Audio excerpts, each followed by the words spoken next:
कौन है वो सचिन रविंद्र जिसने 23 साल की उम्र में तेंदुलकर के रिकॉर्ड की बराबरी कर ली? कौन है वो सचिन रविंद्र जो धीरे धीरे वर्ल्ड कप 2023 की सबसे बड़ी सक्सेस स्टोरी बनते जा रहा है? कौन है वो सचिन रविंद्र जिसने सिर्फ सचिन तेंदुलकर का नाम नहीं लिया बल्कि उनके रिकॉर्ड्स पर भी धावा बोलना शुरू कर दिया है और वर्ल्ड कप के उनके दो बड़े रिकॉर्ड को आज अपने नाम कर लिया? ऑस्ट्रेलिया वर्सेस न्यूजीलैंड, कमाल का मैच, एक ऐसा मैच जिसने सारे नाखून खत्म करवा दिए लोगों के, क्योंकि लोग नाखून चबा रहे थे, इतना ज्यादा अच्छा मैच चल रहा था। इस मैच पर लोगों की सांसें टिकी हुई थी, लेकिन जब ऑस्ट्रेलिया ने 388 बनाए तो ये लगा कि मैच पूरा चला गया है ऑस्ट्रेलिया की तरफ और इस मैच में केवल फॉर्मेलिटीज बाकी है, क्योंकि 388 के बाद क्या होता, कुछ नहीं होता यार। इतने स्कोर तो कभी बने ही नहीं किसी वर्ल्ड कप मैच में। लेकिन जब न्यूजीलैंड ने पारी की शुरुआत करी और उसके बाद सचिन रविंद्र शो देखने को मिला, सो लोगों को युवराज याद आए, लोगों को तेंदुलकर याद आए, लोगों को द्रविड़ याद आए, लोगों को भविष्य नजर आया और लोगों को वर्ल्ड कप जो है वो पीक पर दिखाई पड़ा। युवराज इसलिए याद आए क्योंकि युवराज जैसे शॉट्स जो हैं वो सचिन रविंद्र लगा रहे थे। युवराज जैसी स्माइल, युवराज जैसे शॉट्स सचिन और द्रविड़ इसलिए याद आए क्योंकि सचिन और द्रविड़ जो हैं वो इनके नाम में जुड़े हुए, और ये कहानी शायद आपने सुनी भी होगी, नहीं सुनी होगी तो एक बार फिर हम आपको सुनाएंगे कि तो बाबू सचिन की कहानी है कि इनके पिताजी को सचिन और द्रविड़ बहुत पसंद थे और इंडिया छोड़कर जाने के बाद कुछ इंडिया का वो रखना चाहते थे, तो उनको लगा ज्यादा कुछ नहीं, लेकिन जब लड़का हमारा हुआ तो उसको नाम ही देते। तो राहुल से उठाया RA और सचिन से उठाया CHIN और दोनों मिला के बना दिया रचिन। रविंद्र जडेजा के साथ जो पहली बार ये खड़े हुए थे और इनकी तस्वीर आई थी रविंद्र और इधर जडेजा, तो काफी वायरल हुई थी, लेकिन अब इनकी पहचान किसी और की परछाई से नहीं है, अब इनकी खुद की पहचान है।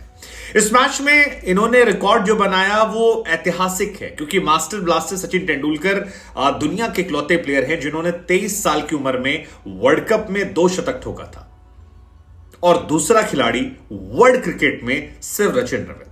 आप शुभमन गिल की बात करते हैं, आप अब्दुल्ला शफीक या बाकी खिलाड़ियों की बात करते हैं, लेकिन वर्ल्ड लेवल पर आकर जिस तरह से इनका डोमिनेंस हुआ है ये आउटस्टैंडिंग है। ऐसी पारियां बहुत कम देखने को मिलती हैं, और वो जो कहते हैं ना किसी ब्लेसिंग इन डिस्गाइज कि अगर केन विलियमसन चोटिल ना होते तो ये आते नहीं, इनको ऊपर बैटिंग करने का मौका नहीं मिलता, और अगर ऊपर मौका नहीं मिलता तो ये जो क्लास बैटिंग देखने को मिल रही है नहीं दिखाई पड़ती।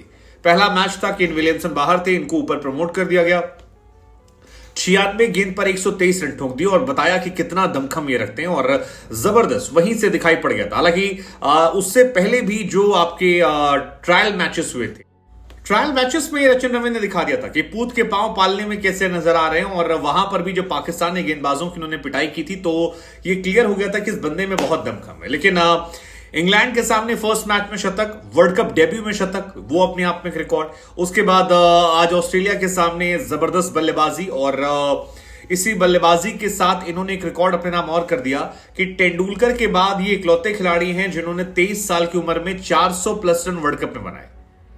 किसी और खिलाड़ी ने वर्ल्ड कप, और बड़ी बात ये इनके सिर्फ 6 मैचेस हुए हैं, ज्यादा मैचेस नहीं खेले। इन 6 मैचेस में भाई साहब ने 2 मैच में सेंचुरी मारी है और 2 मैच में हाफ सेंचुरी मारी है, और नीदरलैंड इंडिया के खिलाफ हाफ सेंचुरी, जिसमें इंडिया के खिलाफ वो 75 बहुत इंपॉर्टेंट नॉक थी, और इंग्लैंड और ऑस्ट्रेलिया के सामने इनकी सेंचुरी, जिसकी जितनी तारीफ की जाए उतना कम है। सो ये बंदा स्पेशल है, और स्पेशल इनकी कहानी है, स्पेशल इनके बारे में कहानी है। I mean he is outstanding. 1996 में सचिन तेंदुलकर ने ये रिकॉर्ड बनाए थे। 97-8 में इनके पिताजी तेंदुलकर के फैन हुआ करते थे, और 99 के आसपास इनका जन्म हुआ था जब इनका ये नाम रखा गया था। सो ये कहानी बड़ी इंस्पायरिंग है कि तेंदुलकर को देखकर जिन्होंने सीखा, मतलब इनके पिताजी ने जो सोचा वो रिकॉर्ड आज इन्होंने अपने पिता को समर्पित किया तेंदुलकर को लेकर। मुझे लगता है इस साल IPL में इन पर पैसों की भरमार होने वाली है, लोग इनके पीछे पागल होने वाले हैं, क्योंकि रिकॉर्ड्स और टैलेंट। इस पारी के साथ ही सचिन रविंद्र वर्ल्ड कप में टॉप 5 प्लेयर में भी आ गए हैं, क्योंकि क्विंटन डिकॉक फिलहाल टॉप पर हैं, डेविड वार्नर 2 पर हैं, मार्करम 3 पर हैं, विराट 4 पर हैं, और 5 नंबर पर ये आ गए हैं जो लगभग 350 रन बना चुके हैं। कमाल इनकी ये भी कहानी। लेकिन सचिन रविंद्र के बारे में अगर आपको जानना समझना है तो आपको थोड़ा पहले चलना पड़ेगा। जैसा कि हमने आपको बताया कि फादर जो थे वो इंस्पायर थे तेंदुलकर और द्रविड़ से, और उन्हीं से इंस्पायर होकर इनका नाम रखा गया।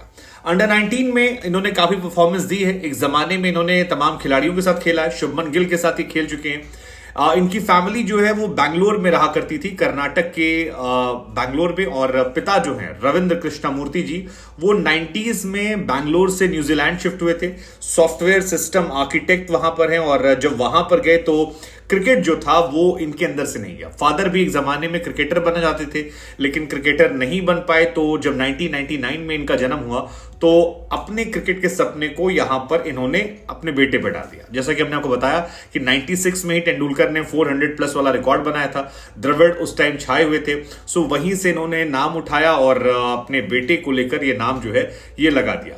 फादर भी बैंगलोर में क्लब क्रिकेटर थे और काफी समय तक इन्होंने क्लब क्रिकेट खेला था। 2016 में अंडर 19 में खेलते थे, जूनियर में काफी परफॉर्म किया। शुभमन गिल के साथ जैसा हमने बताया अंडर 19 वर्ल्ड कप भी ये खेल चुके। और बड़ी बात यह कि रचिन की अभी तक हमने सिर्फ बैटिंग देखी है, बॉलिंग नहीं देखी है। रचिन ने अंडर 19 में बॉलिंग में भी बहुत इंप्रेस किया है और टेस्ट क्रिकेट में जब इन्हें लाया गया था तो ये एज अ बॉलर भी, प्रॉपर बॉलर भी ये हैं। इन्होंने 8 मैचेस में 2016 अंडर 19 वर्ल्ड कप में बांग्लादेश में 12 विकेट निकाले थे। और 2018 में जब वर्ल्ड कप हुआ अंडर 19 का, तब भी ये खेल रहे थे और वहां पर इन्होंने 7 मैच में 14 विकेट निकाले और 250 रन ठोके थे, जिसमें शतक भी था। 2016 में जब इन्होंने वर्ल्ड कप खेला था तब ईशान किशन, ऋषभ पंत, वॉशिंगटन सुंदर, तमाम खिलाड़ी जो हैं ये टीम इंडिया का हिस्सा थे। और इस बार शुभमन गिल के साथ ये खेल चुके थे और काफी ज्यादा इंप्रेसिव ये रहे हैं। फिर सितंबर 2021 में T20 में इनका डेब्यू होता है। फिर इंडिया के सामने टेस्ट मैचेस में इनका डेब्यू होता है। 17 नवंबर को इनका टेस्ट डेब्यू रहा और काफी ज्यादा वहां से लाइमलाइट मिली। लेकिन तब ये परछाई बनकर खेल रहे थे, अब ये परछाई बनकर नहीं खेल रहे हैं, अब ये एक फ्रंट प्लेयर बनकर खेल रहे हैं। और मुझे लगता है कि आने वाले टाइम में न्यूजीलैंड के लिए ये सबसे ज्यादा बड़े प्लेयर बनने वाले हैं, क्योंकि जिस तरह का टैलेंट इनका है, जिस तरह का टेम्परामेंट इनका है और जिस तरह से इन्होंने अपने आप को बड़े स्टेज पर प्रूव किया, ये कमाल है। मतलब इस मैच में के बाद रचिन रविंद्र के अगर आप फैन नहीं बनते हैं तो सोचने वाली बात है, क्योंकि प्रेशर मैच, ऑस्ट्रेलिया के सामने मैच और ऑस्ट्रेलिया के सामने मैच में परफॉर्मेंस देना, 23 साल की उम्र में बड़े मन पे शतक मारना,